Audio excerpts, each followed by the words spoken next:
Hindi ba yung dalawang yan ang nahuli mo? Oo, Hepe. Talaga di namang... Asya, Ito ay atin-atin lang. Hindi mo ba napupuna? Magmula nang umalis si Judge, nabawasan na mga gusot dito sa Buena Vista. Gani, huwag mo sanang bigyan ng kahulugan ang mga sinabi ko sa iyo, ha? O ikaw naman, Gani, wala ka na bang balak na mag-asawa uli? Hindi pa ho siguro, Aling Rosa. Manggani! Mukhang Manggani! May mga tao pong umabol sa akin. Oh, bakit, Boboy? Saan ka nang galing? Pinapawisan ka. anong nangyarit na lalamig ka. At sino itong mga tao sinasabi mong humahabol sa'yo? Yung pumatay kay Alicencia. Paano mo alam yan? Nasisiguro mong silang pumatay kay Cynthia. Oo, dun sa may tulay. Malapit sa kabilang dayo. Hindi ka nagsisinungaling, ha, Boboy? Hindi po! Hindi po! Halika, sumama ka sa akin. Manggani! Ayaw po umabol sa akin. Boboy, doon ka sa likod. Aling Rosa.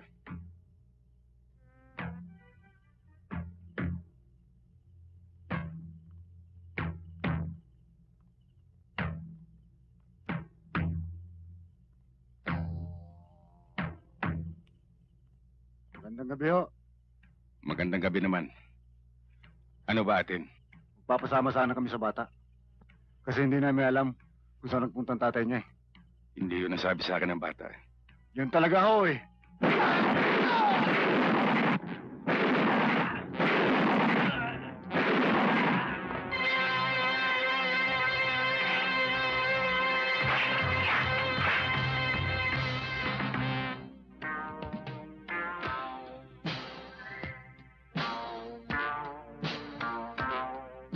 Asan si Gani?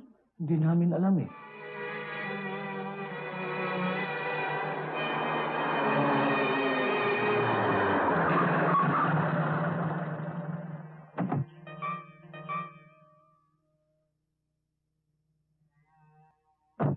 Sarento Guerrero,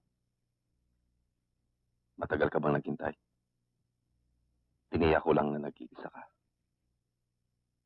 Di ko akalaing may pulis probinsya palang mapilis sa baril. Ikaw pa ang nagkalat na gusto mo ako makaharap. Alam mo bang, maliban sa akin, may iba pang taong gusto kang makitang patay. Nasisiya naman ako. Bukod sa binayaran ako, may sasama ko pa isang probinsyanong pulis sa aking listahan. Mabilis ako, Sargento. Ang nakikita ko pa lang na mabilis sa'yo ay ang iyong bunganga. Marami ka nang napatay na pulis. Tapusin na natin to. Yan ang gusto ko.